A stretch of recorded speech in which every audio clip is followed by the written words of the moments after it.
Timun Mas dan Raksasa. Alkisah di sebuah desa, hiduplah seorang janda bernama Mbok Srini. Mbok Srini hidup sebatang kara karena suaminya sudah meninggal dan ia tak memiliki anak. Walau begitu, Mbok Srini terus mengharapkan seorang anak supaya beliau tidak kesepian.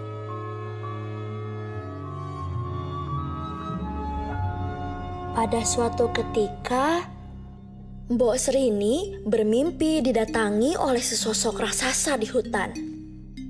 Raksasa itu menyuruh Mbok Srini datang ke hutan dan mengambil bungkusan yang ada di balik pohon. Mbok Srini terbangun dari tidurnya. Dia termenung memikirkan ucapan raksasa yang ditemui di alam mimpi. Karena merasa mimpi itu adalah pertanda mujizat, Mbok Srini segera pergi ke hutan. Dia datang ke balik pohon tempatnya biasa mencari kayu bakar untuk kebutuhan sehari-hari. Namun, bukannya mendapatkan anak yang diinginkannya, Mbok Srini justru bertemu raksasa berwarna hijau. Raksasa itu berkata, dia akan mengabulkan permintaan Mbok Srini, tetapi Mbok Srini harus memberikan imbalan yang sepadan. Raksasa ingin Mbok Srini membesarkan seorang anak dan ketika anak itu berusia 6 tahun, raksasa akan mengambil dan memakannya. Mbok Srini pun menyetujui ucapan raksasa. Raksasa kemudian memberikan segenggam biji timun mas kepada Mbok Srini. Raksasa menyuruh Mbok Srini merawat biji timun mas itu. Setelah itu, Mbok Srini segera pulang ke rumah untuk menanam biji timun mas pemberian raksasa.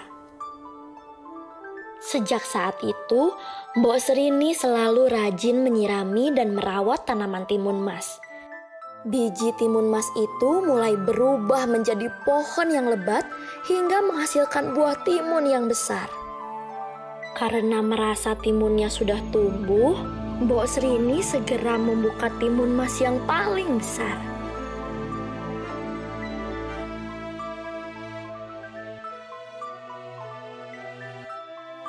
Dari dalam timun mas, muncullah seorang bayi perempuan yang sangat cantik.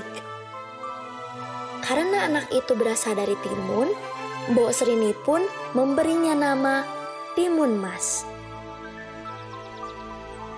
Sejak saat itu, Timun Mas tumbuh menjadi anak cantik yang hidup dengan baik, karena Mbok Srini selalu menjaga dan merawatnya. Namun, Mbok Srini selalu dihantui rasa takut akan kedatangan raksasa untuk mengambil dan memakan timun mas. Ketakutan Mbok Srini pun terjadi. Hari itu, raksasa benar-benar datang ke rumahnya. Mbok Srini pun menyuruh timun mas bersembunyi di dapur.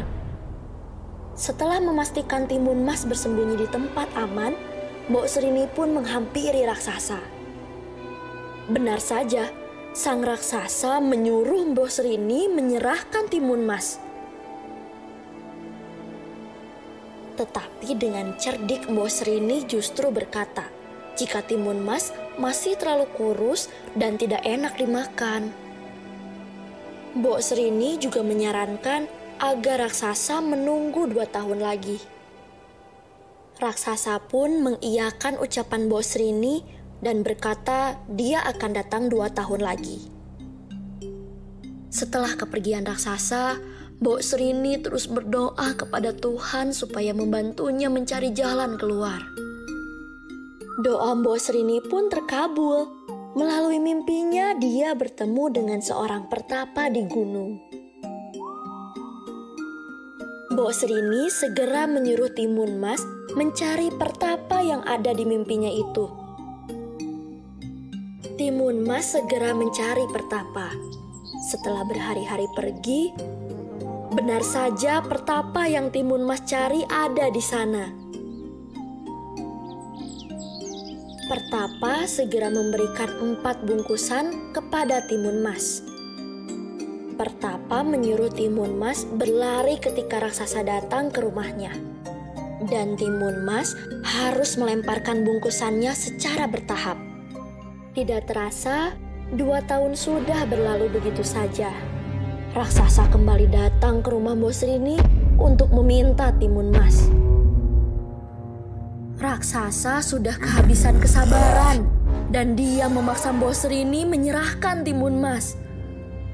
Dengan berat hati, Mbok Srini pun memanggil Timun Mas untuk menemui raksasa. Bukannya menghampiri raksasa, Timun Mas justru berlari secepat mungkin.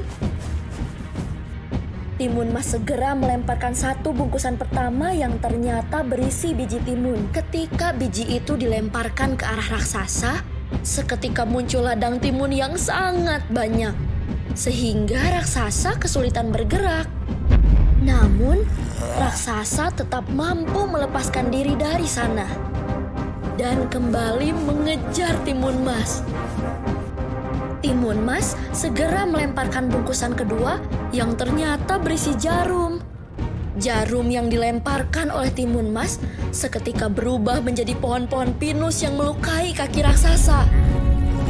Namun, raksasa kembali berhasil membebaskan diri. Timun Mas kini melemparkan bungkusan ketiga yang berisi garam. Di tempat garam-garam itu dilemparkan, muncul lautan yang membuat raksasa tenggelam. Namun, lagi-lagi raksasa berhasil menghadapinya. Timun Mas sudah hampir menyerah. Tetapi dia kini melemparkan bungkusan keempat. Bungkusan terakhir itu berisi terasi dan ketika dilemparkan ke arah raksasa, muncul lautan lumpur yang panas. Sehingga raksasa pun tenggelam. Timun Mas segera kembali ke rumah tempat tinggal Mbok Srini. Ketika dia sampai di sana, dia bisa melihat Mbok Srini sedang menangis. Mbok Srini pun segera memeluk Timun Mas. Sejak saat itu, Mbok Srini dan Timun Mas pun hidup bahagia selamanya.